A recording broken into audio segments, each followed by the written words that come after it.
What's the greatest challenge that we face as followers of Jesus?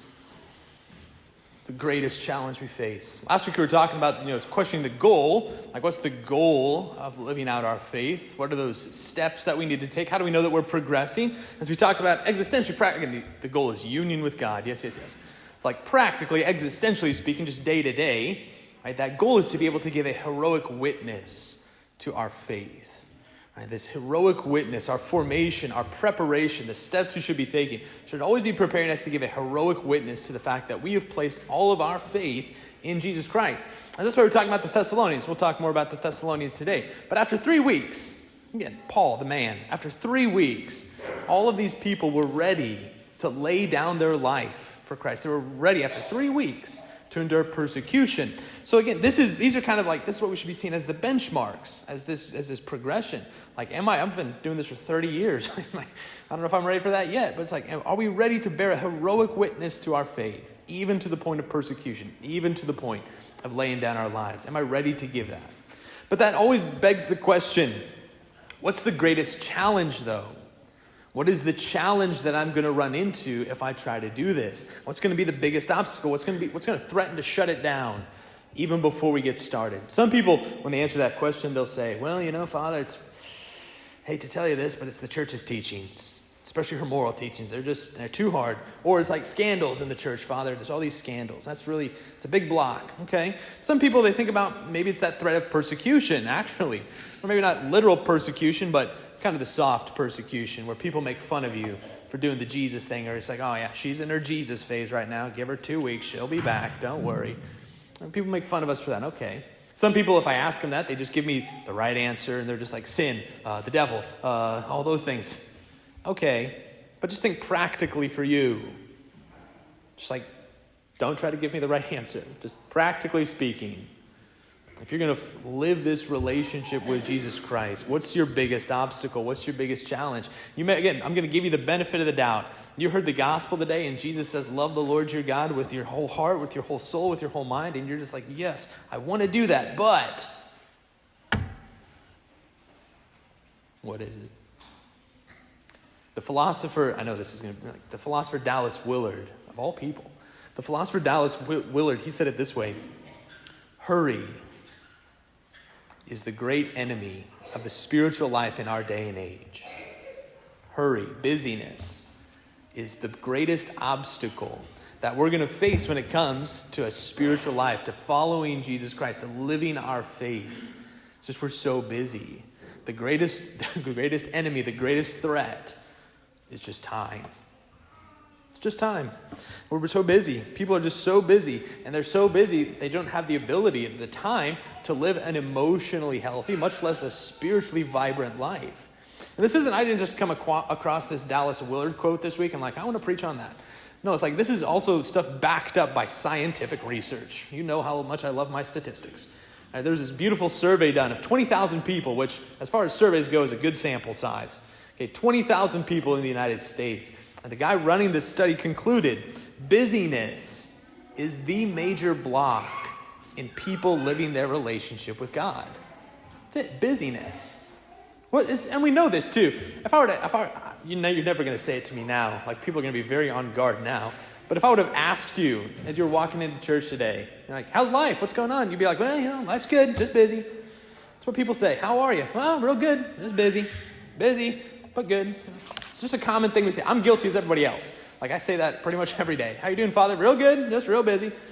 Right? High school kids, college kids, young parents, old parents, retired people, everybody. Everybody's so busy. So busy. And it's also kind of ironic, because if you're not busy, you feel guilty. You're just like, Father, I'm not that busy, but I'll get busier. I've got some stuff I probably need to do. I'll get busy, don't worry. It's just busyness.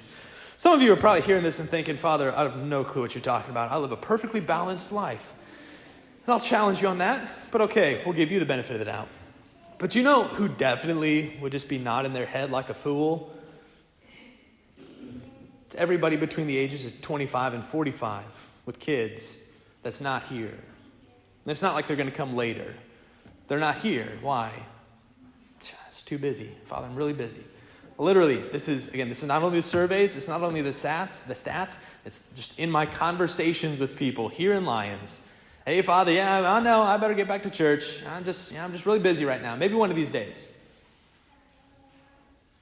I've yet to run into somebody that hates Jesus. I'd love to meet one, please. If you know somebody that hates Jesus, send them my way. It's not that people hate Jesus, they hate God. They're just like, I know it's important, but I'm just really busy. Okay, the greatest challenge that we face as followers of Jesus Christ is time.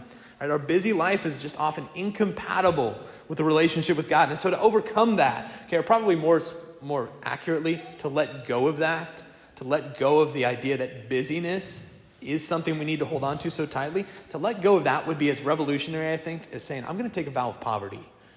People would be like, you're going to do what? You're going to let go of the busyness of life? You're going to take a vow? Like, it would be that revolutionary. People would look at you like you just lost your marbles.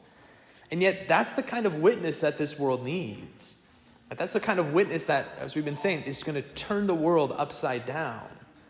Okay, this series of homilies that we're doing for a couple of weeks here that we're calling Turning the World Upside Down, we steal this line from Acts 17, Acts of the Apostles, chapter 17, where Paul shows up in Thessalonica, hanging out with the Thessalonians.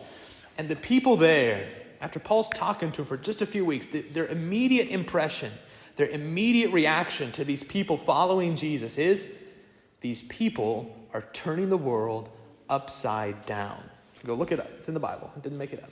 They're turning the world upside down. In other words, their witness, the heroic witness that they were giving to their faith, just the very practical, the very concrete way that they were living their faith each and every day, it caused a reaction in people to say, these people, everything's getting flipped upside down with these people. Like, they're turning everything upside down.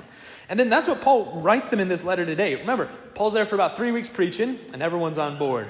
Then about 2 weeks later, Paul gets run right out of town. So Paul's traveling throughout the Mediterranean. And so he writes this letter back to them, back to the Thessalonians, just after a couple of weeks. It's just a couple weeks later. Paul writes this letter back to him and says this. We heard this in our second reading today. The word of the Lord has resonated out from you. Do you know what a gong is? Have you ever stood too close to a gong when somebody hits it and like your whole body vibrates? Okay, Paul's saying something like that. Like, the word of the Lord has resonated out from you. Other people have noticed. And he says this, your faith in God has gone out to people everywhere so that we have no need to say anything. Paul's saying, hey, I'm doing all this traveling, trying to spread the gospel, and everywhere I go, people have already heard about you people. People have already heard about your faith. They've already heard about this witness that you're giving. The word is literally spreading faster than Paul can move.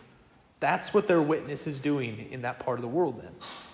And what did people notice? What was it specifically? Paul continues, this was our second reading today. They themselves, these people that keep hearing about you, they openly declare how you turned to God from idols to serve the living God. Okay, this is what people are noticing, is that they've turned away from idolatry in order to serve this living God. Specifically in this day and age, what it means is they turned away from the Roman cult. Okay, they turned away from the idolatry that was the Roman cult. But also more, probably easier for us to understand, is they turned away from what everybody else was doing around them. There was this cultural norm of how you were supposed to live your life there in the Roman Empire. It was very common, like everyone did it.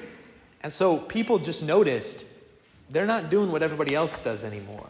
They've changed. They've turned away from this idolatrous way, this Roman way, and they've started to live in a very, very different way. Again, we easily think that we don't have any idols because we don't have like little statues at home that we're praying to and like burning incense for. I hope you don't. Please don't do that. But that's not what idolatry looks like in this day and age. We've talked about this before. Yeah, in the Thessalonians' day, they literally did have little statues they burned incense for. It was a problem. But that wasn't really it. The issue is they were living their life as everyone else was. Right? There was these cultural norms, doing what everybody else did. And the Thessalonians, they stopped doing what everybody else was doing. And people started to notice. So the idol today for us, for our day and age, our cultural norm, it's just that busyness.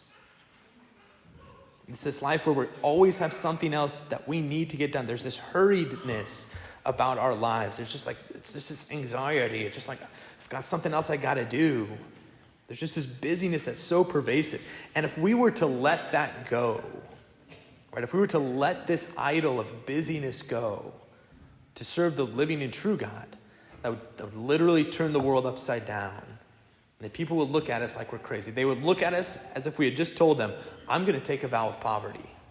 They'd look at like, what are you doing? But this is the big one. Practically, again, just even at a practical level, busyness pushes God right out of our life. While the goal of our faith is to be in union with God. The goal of our faith is that sort of union. We're called to this union. This is what we're wired for. But what's the objection? Time and time again. Father, I just don't have time for that. I've literally talked to people. Father, I just don't have time. I'd love to pray.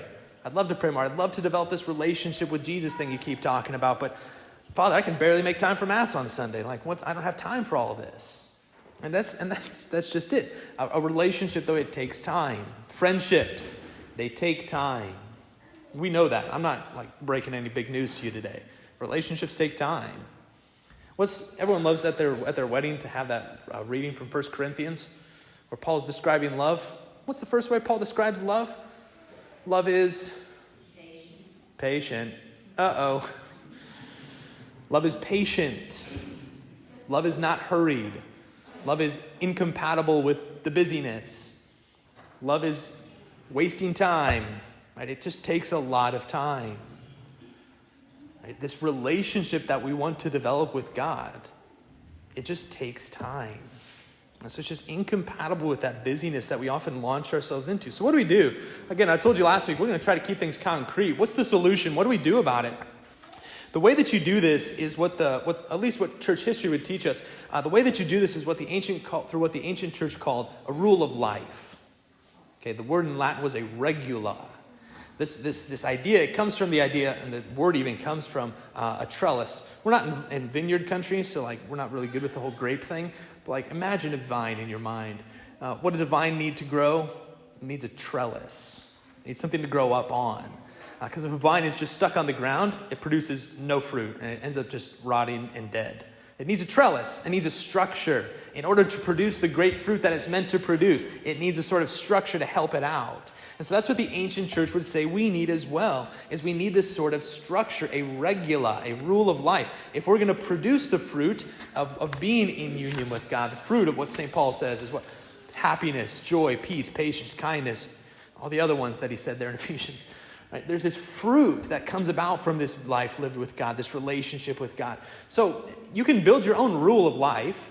You can go grab a piece of paper today and write down your own rule of life and this own routine and stuff. But I guarantee you it's going to end up in the same place that your New Year's resolutions ended up this year. Exactly. You don't even know where those went, did you? They're just we don't even know. So I want to propose just one thing. Okay, it's a part of this rule of life, and it's something that's just woven into the structure of reality itself. And it's woven into the structure of reality, but then it's also woven right into God's commandments. And it's that simple commandment to keep holy the Lord's day. On the seventh day, God rested. Thank you. On the seventh day, God rested. God gives us this Sabbath rest. He gives us what we now celebrate as Sunday. Instead of trying to establish some huge and intricate and complicated rule of life, just start with one simple thing and just watch it revolutionize your life. Reclaim Sunday as the Lord's day. Right? Establish a routine, a rhythm for Sundays that's centered on just stopping the busyness. Right? That's centered on resting, on worshiping God, and just delighting in life itself. When I was growing up, we had our simple routine for Sundays. We started the night before because we were good Jews like that. The evening before we started our Sunday. On Saturday evening as a family, we just grill hamburgers. Great time. And what's that Garrison Keillor? I keep forgetting the name of this. What did Garrison Keillor have, his show? Prairie Home Companion, thanks. Prairie Home Companion. Every Saturday night, we'd listen to that as a family. And then we'd watch a movie or we'd watch some episodes of Gunsmoke as a family.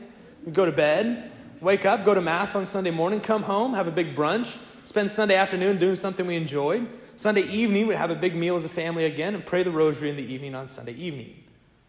Again, it's a very simple routine that we had for Sundays, This is how we kept Sunday holy, that this day was set apart.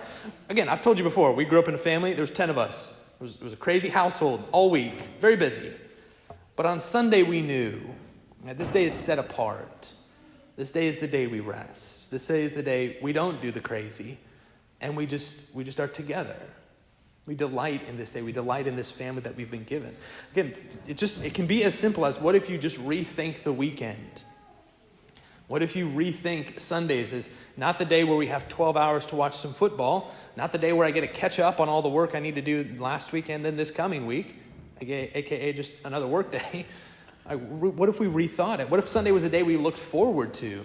It's the day we were really waiting for, like, man, I can't wait for Sunday. It's the best day of the week. Again, think, I'll ask it. Anybody ever wake up on Monday more tired than you were on Sunday? Okay, so that's a yes. All right. Yeah. Why? It's because we feel this pervasive need to do so much on Sundays because there's all this other work. What if there was just this day of rest? This day of rest. It takes some work to do it, though. You have to prepare for it. So, if you have to clean your house on Sundays, you're going to have to clean it another day. If you always do your grocery shopping on Sundays, you're going to have to do that another day. Or there's some practical things we need to do. Okay. You also have to say no to several things. Right? So maybe that's saying no to social media on Sundays, or saying no to TV on Sundays. Maybe that's saying no to those sorts of things. I once said, I told this to somebody, I was like, you could turn your phone off all Sunday. They looked at me like I just shot their cat. I was just like, it's okay. You can do it. It's not illegal. What if you just turned your phone off on Sundays?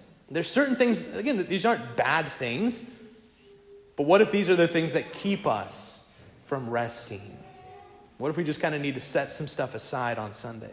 But then also you got to plan for that day. What is something you delight in? What is something you enjoy? Maybe you make a big feast on Sundays. Maybe you just make pancakes. I don't know. Maybe you drink a cup of coffee with your spouse, take a nap, take a walk, read a book. I don't know. There's so many things that we wish we could do. We never have time for them. They're so busy.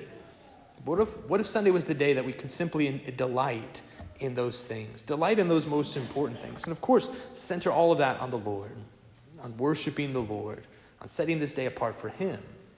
Our lives are busy. No, I'm not trying to deny that. No one's denying that life's busy. But what if that's not an excuse?